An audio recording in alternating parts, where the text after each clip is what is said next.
अस्सलाम वालेकुम दोस्तों, आपका अपना भाई आज एक नई वीडियो के साथ हाजिर खिदमत है। उम्मीद करता हूं कि मेरे तमाम कबूतर परवर भाई बाखैरियत से होंगे। दोस्तों आज हम अली भाई के पास आए हैं। अली भाई ये हमारे साथ मौजूद हैं और मलक अरसलान भाई भी मौजूद हैं और ये भाई मुबशर। यहाँ पे अली भाई और मुबशर भाई का पॉइंट यहाँ से इन्होंने उड़ाना है। ये इनके ये चेक करें, छतरियाँ चेक करें, कबूतर उड़ाए हुए इन।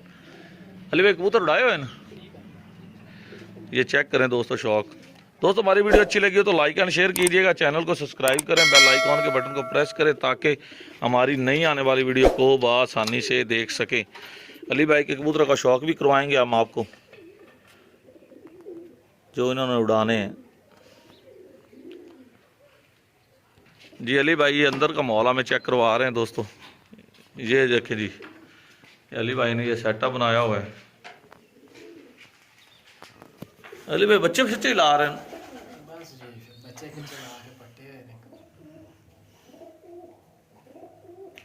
चेक करेंगे दोस्तों, अली भाई दाना सिर्फ गंदम डाल रहे हैं पुत्रों को। अली भाई सुनाओ, शौक की की सूरत हाल है इस दफा? जी इंशाल्लाह अच्छी कोशिश कर रहे हैं जी। अगे फिर अली भाई इत्थों किन्ने पॉइंट ਤੁਹਾਡੇ मकसद है किन्ने उड़ने ने इत्थों? एक ਤੁਹਾਡਾ, एक मेरा ते एक मलक दा। अच्छा एक मलक ਦਾ ਜੀ, ਮਾਸ਼ਾਅੱਲਾ। ਅਲੀ ਭਾਈ ਤੁਸੀਂ ਸਾਨੂੰ ਆਪਣੇ ਨਾਲ ਕੋਈ ਅੱਛੇ ਜਿਹੜੇ ਤੁਸੀਂ ਪਹਿਲੇ ਦੜਿਆਂ 'ਚ ਲੈ ਕੇ ਆਣੇ ਨੇ ਕਬੂतर, ਉਹਨਾਂ ਦਾ ਸ਼ੌਕ ਤਾਂ ਕਰਵਾओ। बशर भाई ये शौक करवाएंगे अली भाई के कबूतरों का।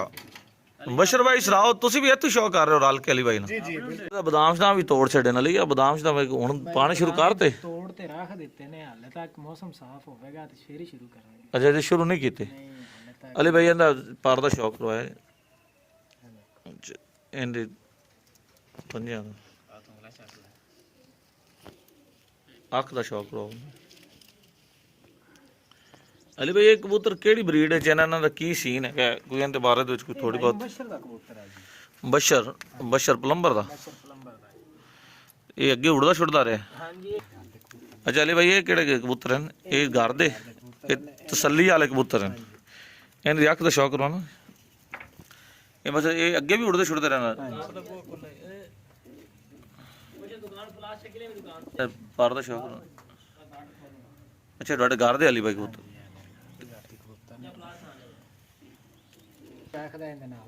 अच्छा ये जेडे पहले दड़ा तुसीं तुहाडा केड़ा लियावण दा प्रोग्राम है? भाई जान जे वेखांगे वक्ती फिर अच्छा कोशिश तो करांगे, फिर कोशिश कर इंशाल्लाह जी। है देखो जी। अच्छा ये अली भाई ये भी घर दा है? हां जी है लालची ना कबूतर है। अच्छा सही में कहना।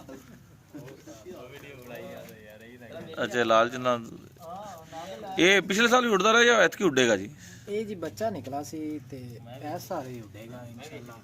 अच्छा साडी उम्मीद है इन्हां दी पिछली वार अगे मैं पहले जेड़े भी घर उड़ाना ओ इन्हां दे बहना भरा उड़ाता। अच्छा अली भैया डब्बा शब्बे डब्बे तो लोग कहते उड़ते ही नहीं है। ये मौलवी जफर बेकरी वाले दे घर ती है जी पट्ठी। अच्छा हां जी ए भाई मलकरा ने लियांदी सी ते की एंदी की सूरत हाल है?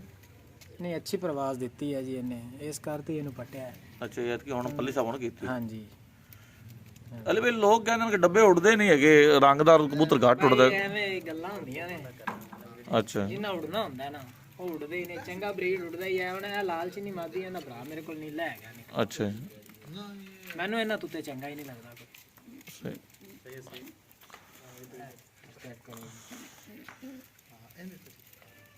ਇਹ ਬੱਚਾ ਹੁੰਦਾ ਨਾ ਜੀ, ਬੜੀ ਪ੍ਰਵਾਦ ਕਰਦਾ ਰਿਹਾ, ਇਹਨੂੰ ਹਿੱਲ ਪਕੜ ਲਿਆ ਸੀ, ਬਾਲ ਪੈ ਗਿਆ ਸੀ। अच्छा ਇਹਦੇ ਪਰ ਖੋਲੇ ਹਿੱਲ ਨੇ ਕਿੱਥੋਂ ਪਾੜਿਆ ਸੀ ਪਹਿਲੇ? ਇਸ ਜਗ੍ਹਾ ਤੋਂ ਜੀ ਹੁਣੇ ਪ੍ਰਵਾਦ ਉਵੇਂ ਕਰੇਗਾ इंशाल्लाह जी, क्यों नहीं। है दे दे पे जख्म का निशान सारा इस जगह ते। ये हुण पल्ली साहब कीता उस तो बाद